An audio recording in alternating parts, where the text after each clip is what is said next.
দেখ বেটা ইঁদুর ছানা, আজকে 31 ডিসেম্বর, তার মানে আজকে আমার বার্থডে। খুব জাঁকজমকপূর্ণ ভাবে বেলুন টেলুন সাজিয়ে বার্থডেটা সেলিব্রেশন করতে হবে। আমার বার্থডে বলে কথা। আরে মিয়া, পাশের ফ্ল্যাটের বার্থডেতে আসছো তো কি হয়েছে? আজকে কিন্তু আমারও বার্থডে, তাই তো বাহিরে বেলুনটা সাজিয়ে দিলাম। বার্থডে উপলক্ষে গতকালকেই নষ্ট পেপার দিয়ে টুপি বানায় রাখছিলাম। কি দরকার আবার টাকা নষ্ট করে টুপি কেনার জন্য? কথায় আছে, বুদ্ধি থাকলে টাকা খরচ করতে হয় না। একটা টুপি আমি পরছি, আরেকটা আমার প্রিয় পুতুলটাকে পরাই দেই, কারণ ওরও তো একটু সকাল লাদ আছে, তাই না? আমার বার্থডে আর ডিজে পার্টি হবে না সেটা কি হয় নাকি? বক্সটা ছেড়ে একটু ডান্স করা যাক।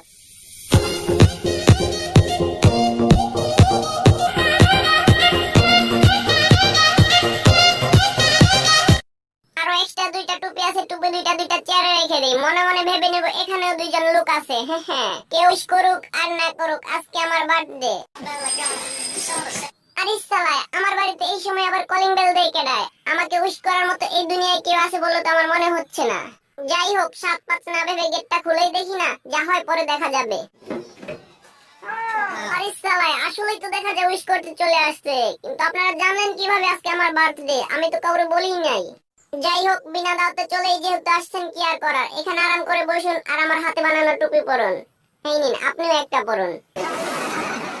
আপনারা টুপি পরে এখানে একটু আরাম করে বসুন, আমি রান্নাঘরে গিয়ে দেখি আপনাদের জন্য কি ব্যবস্থা করা যায়। সালায় টাকা খরচ হবে দেখি কাউরে কিছু জানাইলাম না বার্থডের কথা, আর এদিকে ফোনগুলা বিনা দাওতে চলে আসছে। ঘরেও তো কিছু নাই। ওহ, পাইছি, বাঁচা গেল।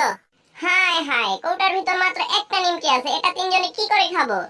কি করি আইডিয়া। জানালার পাশে নিম গাছের ডাল আছে, এগুলোকে নিমটির সাইজ করে কেটে জেলি মেরে দেব, তাহলেই খেতে নিমটির মতো লাগবে। টানটানা। কি করতেছে সবাই? মনে হয় কোনো গোস্ট টোস্ট কাটতেছে। একটু অপেক্ষা করুন ভাই, এগুলো শেষ হলে আপনাদের শুরু করবো, না মানে আর কি খাবার দেয়া।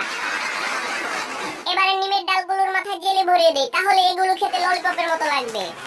ব্যাস, এবার ঠিক আছে, তিনজনের জন্য তিনটা হয়ে গেছে। নিমটির সাথে একটু ড্রিঙ্ক না হলে চলে নাকি?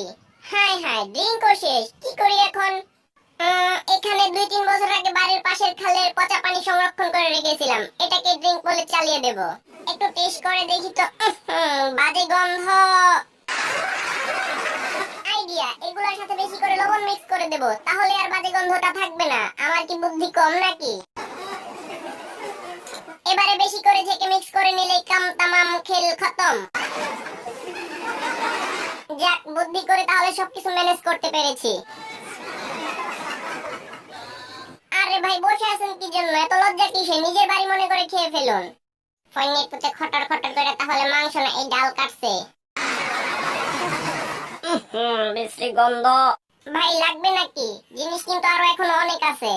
না নিলে কি আর করার, আমি একাই খাইতে থাকি। ওহো, বুঝতে পেরেছি, আরো কিছু নিমকি লাগবে। আপনারা অপেক্ষা করুন, আমি এক্ষুনি আসতেছি। তাড়াতাড়ি ডাল কেটে আরো কিছু নিমকি বানিয়ে নিয়ে যাই। ভাই, এই পাগলের হাত থেকে বাঁচতে হইব। চলুন, ঘড়িতে 12টা বাজায় ওর বার্থডে সেলিব্রেট করে তাড়াতাড়ি চলে যাই এখান থেকে। হ্যাঁ, হ্যাপি বার্থডে টু ইউ। চলুন সবাই মিলে একটু সেলিব্রেট করি। Happy birthday to me. ও দাঁড়ান, আমার পুতুলটাকে নিয়ে আসি। হ্যাঁ হ্যাঁ, হয়ে গেছে। চলুন এখন পুতুল সহ 4 জনে করি। Happy birthday to me. Mister Ben সাহেব, সেলিব্রেট তো হলো, আর আমাদের অনেক ঘুম পাচ্ছে, আজকের মতো তাহলে আসি। আসি না বলেন যাই, আর ভুল করে জীবনে এদিকে পা বাড়েন না, তাহলে খবর আছে।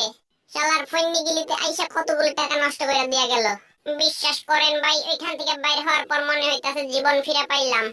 আরে মিয়া, বার্থডে তো এই বাড়িতে, আমরা ভুল করে অন্য রুমে ঢুকে পড়ছিলাম।